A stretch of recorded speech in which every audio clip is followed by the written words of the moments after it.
Oke guys, nah sekarang kita akan belajar bagaimana cara memodelkan soal yang kemarin sudah pernah saya bahas.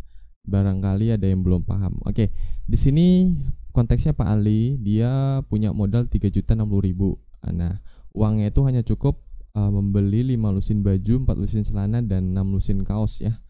Kemudian Pak Ali itu menjual dagangannya. Dia mengambil untung untuk setiap potong baju itu 6.000, untuk setiap potong celana itu 7.000, dan untuk setiap potong kaos 5.000.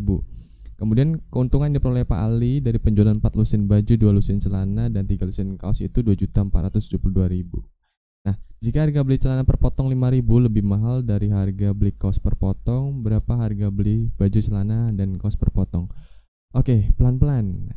Kita udah nangkep maksudnya, dimana Pak Ali itu punya uang 3.060.000. Oke. Kemudian dia hanya cukup uangnya itu membeli baju, celana.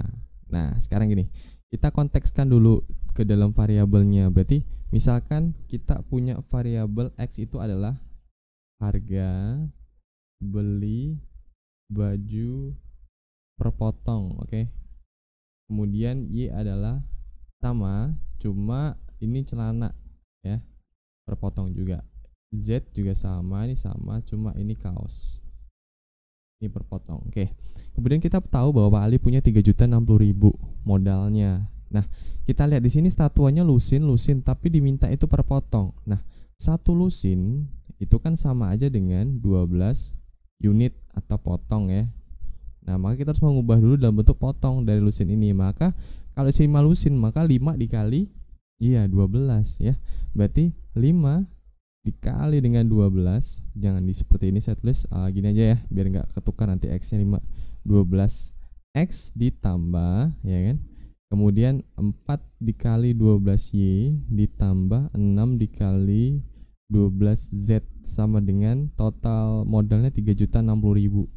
Nah ini, kemudian Pak Ali menjual dagangannya, pokoknya dia ngambil untung 6.000 setiap potong baju ya, setiap potong bukan setiap lusin ya. Kemudian 7.000 setiap potong celana dan 5.000 setiap potong kaos. Kemudian keuntungannya diperoleh dari penjualan 4 lusin baju. Oke, dia punya keuntungan itu ketika dia menjual 4 lusin baju dan setiap keuntungan per baju itu 6.000. Nah, maka kita dapat mengubah bentuknya gini. 4 dikali 12 potong, di mana X ditambah 6.000. Loh, kenapa seperti ini? Karena setiap potong baju dia untung 6.000. Oke ya, di sini kan harga bajunya misalkan 10.000, pokoknya dia untung 6.000. Maka karena kita nggak tahu harganya, berarti kita misalkan X ya. Berarti X plus 6.000. Sama di sini ditambah. Berarti ini juga ngikutin mana nih? Nah, 2 lusin celana ya, berarti 2 dikali 12 buka kurung Y ditambah 7.000.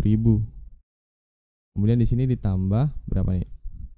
3 lusin kaos ya, 3 lusin kaos dengan untungnya 5.000. Berarti 3 dikali dengan 12, di sini Z tambah 5.000. Nah, ini ya. Itu sama dengan 2.472.000. Oke, gini. Ini adalah terjemahan dari kalimat yang kedua. Jadi kita tahu bahwa Pak Ali itu dapat untung 2.472.000. Ini 7 ya. Itu dengan menjual 4 lusin baju, dimana harga per bajunya kita misalkan X, dimana untungnya itu per potong atau per baju itu 6.000. Ini juga sama. Oke, selanjutnya kalimat selanjutnya ini, jika harga beli celana per potong 5.000 lebih mahal.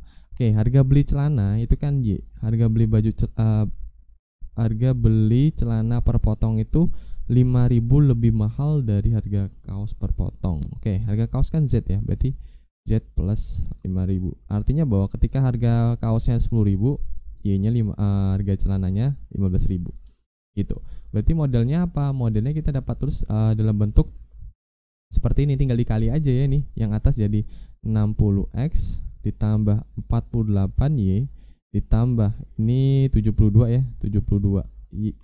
Z sama dengan 3.060.000. Nah, ini yang bawah juga sama. Tinggal 48X dikali X, bukan X ya, ini harusnya 48 dikali dengan X plus 6.000, kemudian ditambah 24 buka kurung Y ditambah 7.000 ditambah 36 buka kurung Z plus 5.000. sama dengan 2.472.000. Nah ini Y sama dengan Z plus 5.000. Oke, yang ditanya apa? Yang ditanya berapa harga beli bajunya, berarti ditanya X, Y, dan Z nya berapa. Ini SPLTV nya. Oke, gitu ya. Nanti tinggal dikali ke dalam distributif ini dikali ini, kemudian kita menemukan bentuk modelnya. Oke, kurang lebih pembahasannya seperti ini ya. Bisa?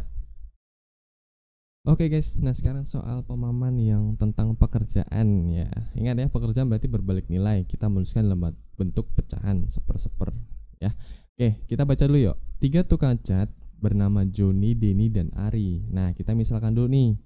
Si Joni itu J, si Doni itu D, si Ari itu A, sesuai huruf di depan nama mereka ya.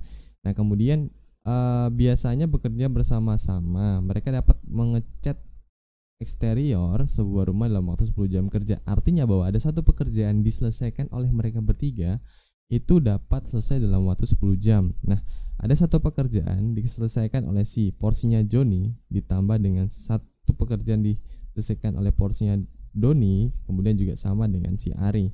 Itu satu pekerjaan selesai dalam waktu 10 jam. Nah, Denny dan Ari, artinya mereka berdua, Denny, ini Denny ya, bukan Doni. Denny dan Ari pernah bekerja bersama-sama mencat rumah yang serupa dalam waktu 15 jam. Artinya bahwa si Doni, ya si Denny dan si Ari, mereka tuh berdua pernah mengerjakan satu pekerjaan itu dan selesai dalam waktu 15 jam. Satu pekerjaan itu selesai 15 jam. Oke, itu makna dari kalimat selanjutnya.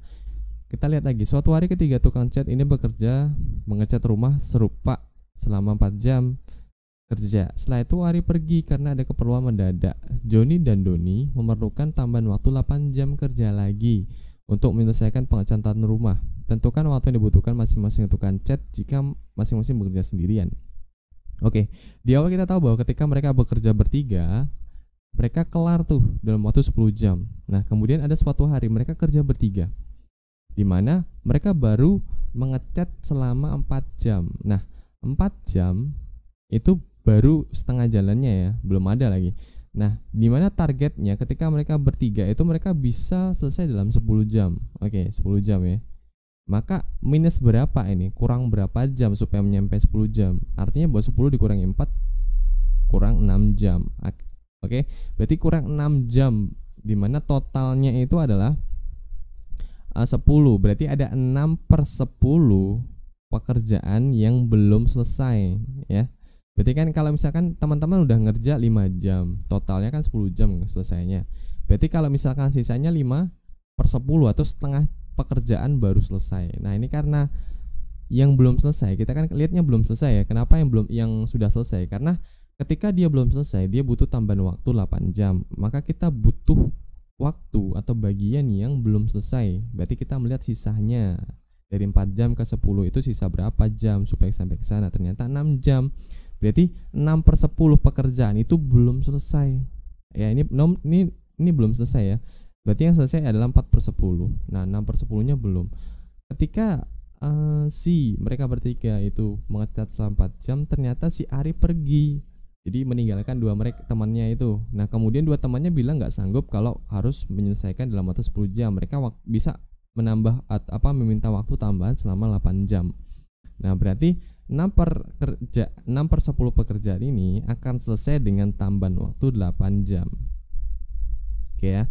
Maka ini kita dapat menuliskan gimana nih? Artinya bahwa satu pekerjaan itu akan kelar dengan mereka berdua dengan waktu 8 dikali 10/6. Oke, ini kita bisa hilangkan jadi sini sisa 4 dibagi 2 sisa 3. Artinya bahwa 40/3 jam. Nah, itu.